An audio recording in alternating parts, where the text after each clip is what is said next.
Hello everyone, welcome to my channel. This is Dr. Suresh, an English professor.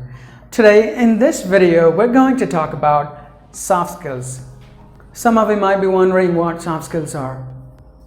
Soft skills are related to verbal and non-verbal communication or behavior. They are also sometimes called as people skill or social skills because they are related to society, they are related to people. And moreover, the soft skills can occur only in a formal situation or formal communication. It's nothing to do with informal situation. In a formal communication, everything that happens, there is a particular way. This is how you have to do it. That is how you have to do it. You need to know the way, the procedure, in what way something has to happen. For example, if you're gonna just dress up yourself, there is a particular way. This is how you have to dress. This is the way you should not dress. You cannot just wear a green pants and wearing a yellow shirt and then going to be working or going to a workplace. It's awkward. So you need to know what kind of dress you have to wear. What should be the bottom, what should be the top. If you know that, you're good at soft skills. And then you're going to go to a restaurant. It's a public place. The moment you come out of the house, that's society. That is related to people, formal situation. You go to a restaurant and then you go eat. You cannot just be eating awkwardly. There is something called table manners. You got to follow that. Suppose if you just order a chicken and then the waiter brings you the chicken and then keeps you. Along with the chicken, he gives you a knife and a fork. And if you don't know which hand should hold the fork, and then people are going to be looking at you in an awkward manner. Now tell me, which hand should hold the knife and which hand should hold the fork? There's always a confusion for some people. Left? Right hand? No, you're not. That is completely dependent upon whether you're a right-hander or a left-hander. If you're a right-hander, the knife goes to your right hand and the fork goes to your left hand. If you're a left-hander, the knife goes to the left hand and the fork goes to the right hand. So you have to use it appropriately. If you're going to mix it and then use it, people are not going to look at you in a positive way. They're going to look at you in a different way. You can imagine that. All right. At home, you can just eat however the way you want. You can just walk, run, just sleep and eat. Nobody bothers because that is an informal situation. But in a restaurant, you're expected to sit in a proper way and then eat in a proper way and then behave with people in a certain manner. That is called soft skills. If you know that, you're good at soft skills. Likewise, if you're going to go take any class, you're going to take any presentation, and then you're just standing in front of people like this, there is a particular way you have to behave or do everything in front of people in a formal situation. For example, you cannot just go start writing something on the board showing your back here like this. That's not the way you just do it. That's not the formal way. Now, if you're a right-hander, you have to hold the chalk piece or a marker. You have to start writing like this because the audience are sitting right in front of you, and then you show the back this side and then you start writing here. You just keep moving back and forth. And then you come here, you start talking, and then if you're a left-hander, you just turn this side, you start writing back and forth, and then that's how you just explain. And if from this side, if you're going to go that side, no, this way you turn. If you're here, you're going to go to the other side, you have to turn this way.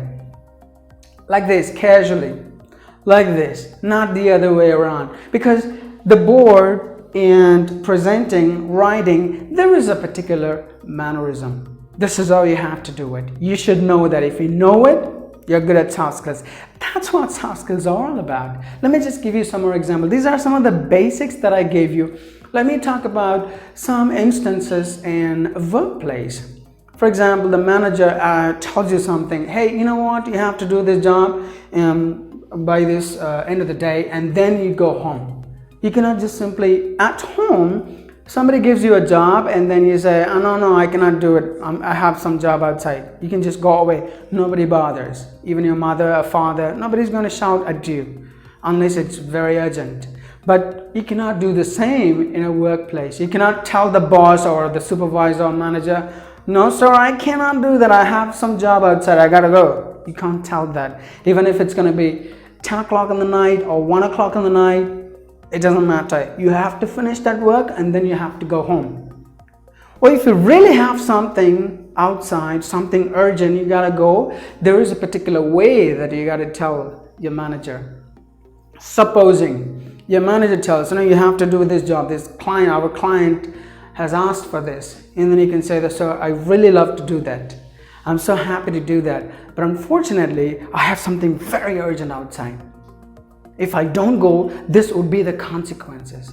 So if you could excuse me, let me just go finish that work, and then in the morning come back. Let me just come back in the morning and then I finish it. I make sure that I'll finish the job and then I go home tomorrow. Please excuse me today. There's a way. This is one of the ways you can just put this across to your manager in an urgent situation like that. Not like, no sir, I can't do that. I gotta go. I got some work outside. I cannot be doing like this. It's already 6 o'clock. My time's up. I gotta go home. No, that's not the way you tell them. So you should know how to talk to a supervisor. You should know how to talk to the boss. You should know how to talk and behave with the colleagues. And there is a particular way how you carry your behavior throughout in your workplace. That is called soft skills.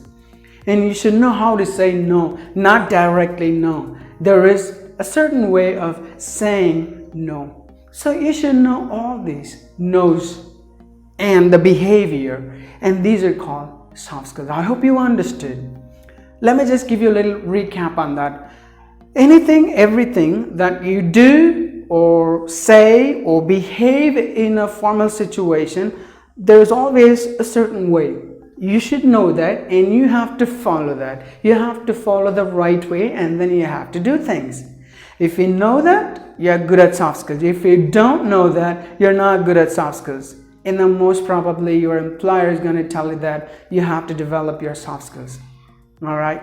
So soft skills are not easy to learn overnight. It takes longer time. Even your communication skills, your body language, your decision-making skills, your team handling skills, and if you're a team player, you should know how to play with the team in order to do a particular job or a project work. And your thinking skill, your time management, your negotiation skills, your leadership qualities. There are a long list that come under soft skills. But the very basic is your communication skills. You should be very good at communication skills, not the way how you talk with your friends or family members. In a formal situation, you should know how to talk with people formally, the right way. So it's all soft skills. Soft skills are going to be challenging for you because it takes longer.